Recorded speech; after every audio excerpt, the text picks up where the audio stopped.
Maligayang pakikinig sa Tagalog Audio Bible PH.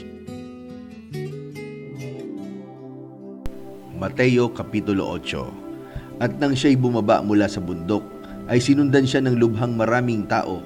At narito, lumapit sa kanya ang isang kitongin, at siya'y sinamba na nagsasabi, "Panginoon, kung ibig mo ay maaaring malinis mo ako." At iniunat niya ang kanyang kamay at siya'y hinipo, na nagsasabi, "Ibig ko luminis ka." At pagdakay nalinis ang kanyang ketong.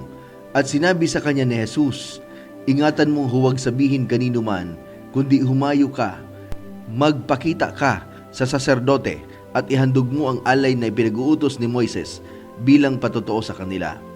At pagpasok niya sa Capernaum, ay lumapit sa kanyang isang senturyon na sa kanya'y namanhik at nagsasabi, "Panginoon, ang aking alila ay nararatay sa bahay, lumpo at lubhang nahihirapan." At sinabi niya sa kanya, "Paroroon ako at siya'y aking pagagalingin." At sumagot ang senturyon at sinabi, "Panginoon, hindi ako karapat dapat na ikaw ay pumasok sa ilalim ng aking bubungan. Datapwat sabihin mo lamang ang salita at gagaling ang aking alila. Sapagat ako rin naman ay taong nasa ilalim ng kapamahalaan, na may nasasakupan akong mga kawal. At sinasabi ko rito, yumaon ka, at siya'y yumayaon. At sa isa, halika, at siya'y lumalapit. At sa aking alipin, gawin mo ito," at kanyang ginagawa. At nang marinig ito ni Jesus ay nagtaka siya. At sinabi sa nagsisisunod, "Katotohanang sinasabi ko sa inyo, na kahit sa Israel man, ay hindi ako nakasumpong ng ganito kalaking pananampalataya. At sinabi ko sa inyo, na marami ang manggagaling sa silangan at kanluran, ang magsisiupong kasama ni Abraham at ni Isaac at ni Jacob sa kaharian ng langit. Datapwat ang mga anak ng kaharian ay pawang itatapon sa kadiliman sa labas. Diyan na nga ang pagtangis at pagngangalit ng mga ngipin." At sinabi ni Jesus sa senturyon, "Humayo ka ng iyong lakad, at ayon sa iyong pananampalataya, ay gayon ang sa iyo mangyari." At gumaling ang kanyang alila sa oras ding yaon. At nang pumasok si Jesus sa bahay ni Pedro, ay nakita niya ang biyanang babae nito na nararatay dahil sa lagnat. At hinipo ang kanyang kamay at inibsan siya ng lagnat, at siya'y nagbangon at naglingkod sa kanya. At nang kinahapunan ay dinala nila sa kanya ang maraming inaalihan ng demonyo, at pinalayas niya sa isang salita ang masasamang espiritu, at pinagaling ang lahat ng mga may sakit, upang matupad ang sinabi sa pamamagitan ng propeta Isaias, na nagsasabi, "Siya rin ang kumuha ng ating mga sakit at nagdala ng ating karamdaman." Nang makita nga ni Jesus ang lubhang maraming tao sa palibot niya, ay ipinag-utos niyang tumawid sa kabilang ibayo. At lumapit ang isang iskriba at sa kanya'y nagsabi, "Guro, susunod ako sa iyo saan ka man pumaroon." At sinabi sa kanya ni Jesus, "May mga lungga ang mga zora at may mga pugad ang mga ibon sa langit. Datapwat ang anak ng tao ay walang kahiligan ng kanyang ulo." At ang isa naman sa kanyang mga alagad ay nagsabi sa kanya, "Panginoon, tulutan mo muna akong makauwi at ilibing ko ang aking ama." Datapwat sinabi sa kanya ni Jesus, "Sumunod ka sa akin at pabayaan mong ilibing ng mga patay ang kanilang sariling mga patay." At pagkalulan niya sa isang daong ay sinundan siya ng kanyang mga alagad. At narito, bumangon ang isang malakas na bagyo sa dagat, na anupat inaapawan ang daong ng mga alon. Datapwat siya'y natutulog. At nagsilapit sila sa kanya at siya'y ginising na sinasabi, "Panginoon, iligtas mo kami. Kami ay mamamatay." At sinabi niya sa kanila, "Bakit kayo'y natatakot? O kayong kakaunti ang pananampalataya?" Nang magkagayo'y nagbangon siya at sinaway ang mga hangin at ang dagat, at humusay na totoo ang panahon. At ang mga tao ay nagtataka na sinasabi, "Anong tao ito, na maging ang mga hangin at ang mga dagat ay nagsisitalima sa kanya?" At nang siya'y makarating sa kabilang ibayo sa lupain ng mga Gadareno, ay sinalubong siya ng dalawang inaalihan ng mga demonyo na nagsisilabas sa mga libingan, na totoong mababangis, na anupat sino may walang makapagdaan sa daang yaon. At narito, sila'y nagsisisigaw at nagsasabi, "Anong aming ipakikialam sa iyo, ikaw na anak ng Diyos? Naparito ka ba upang kami iyong pahirapan bago dumating ang kapanahunan?" Sa malayo sa kanila ay may isang kawan ng maraming baboy na nagsisipangain. At namanhik sa kanyang mga demonyo na nagsasabi, "Kung kami palalayasin mo ay paparoonin mo kami sa kawan ng mga baboy." At sinabi niya sa kanila, "Magsiparoon kayo." At sila'y nagsilabas at nagsipasok sa mga baboy. At narito, Ang buong kawan ng mga baboy ay nagpapadaluhong sa bangin hanggang sa dagat at namatay sa tubig. At nagsitakas ang mga tagapag-alaga ng mga yaon at nagsitungo sa bayan at sinabi ang lahat ng mga nangyari at ang kinahinatnan ng mga inaalihan ng mga demonyo.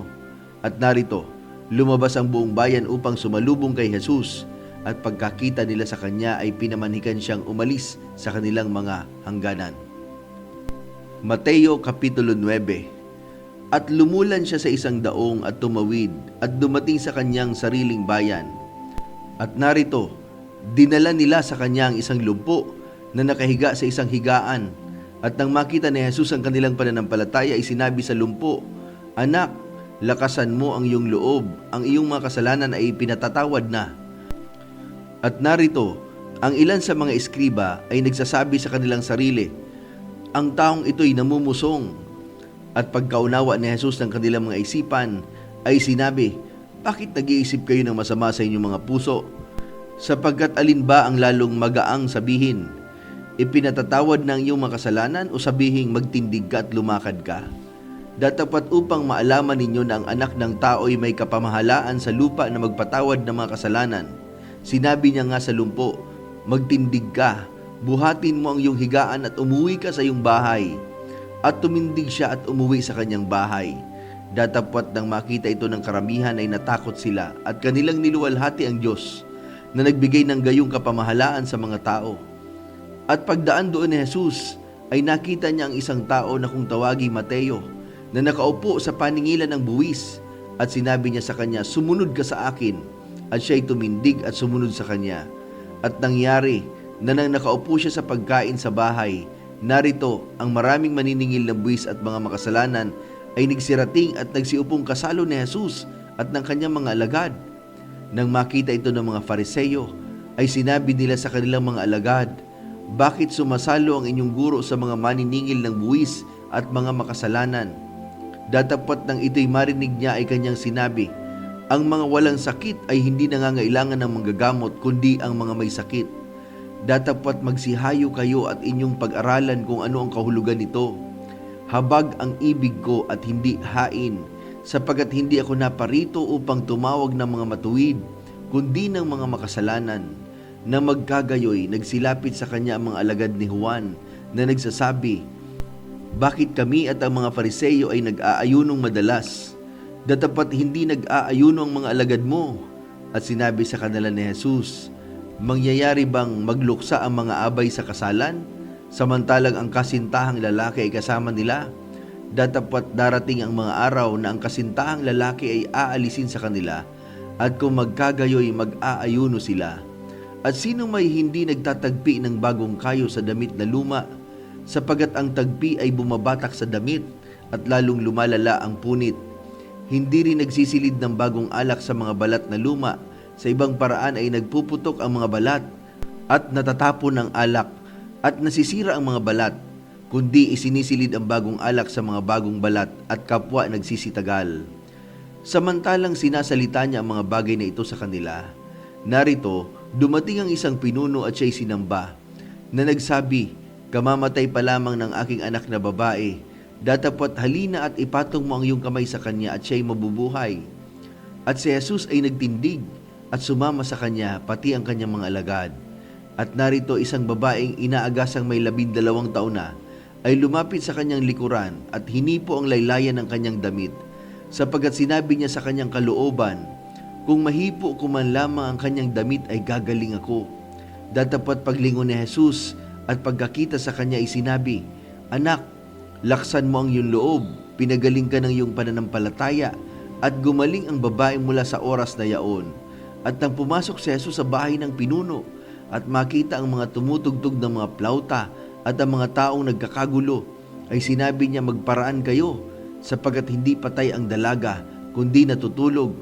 At tinawanan nila siya na nililibak. Datapwat nang mapalabas ng mga tao, ay pumasok siya at hinawakan niya sa kamay at nagbangon ng dalaga. At kumalat ang pagkabantog na ito sa buong lupang yaon. At pagkaraan doon ni Jesus ay sinundan siya ng 2 lalaking bulag. Nagsisigaw at nagsasabi, "Mahabag ka sa amin, ikaw na anak ni David." At nang pumasok siya sa bahay ay nagsilapit sa kanya ang mga lalaking bulag at sinabi sa kanila ni Jesus, "Nagsisimpalataya ba kayo na magagawa ko ito?"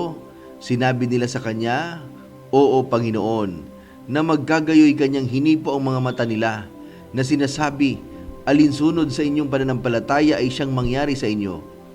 At nadilat ang kanilang mga mata, at mahigpit na ipinagbili ni Jesus sa kanila, na sinasabi, "Ingatan ninyong sino may huwag makaalam nito." Datapat sila'y nagsialis, at kanilang inilathala ang kanyang kabantugan sa buong lupang yaon. At samantalang sila'y nagsisialis, narito, sa kanya'y dinala ang isang lalaking pipi na inaalihan ng demonyo. At nang mapalabas ang demonyo ay nagsalita ang lalaking pipi, at nagtaka ang mga karamihan na nagsasabi, "Kailan may hindi nakita sa Israel ang ganito?"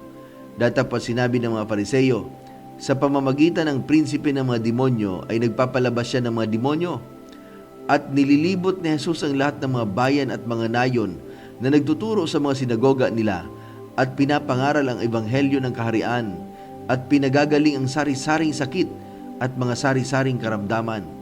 Datapot nang makita niya ang mga karamihan ay nahabag siya sa kanila, sapagkat pawang nangahahapis at nangangalat na gaya ng mga tupa na walang pastol.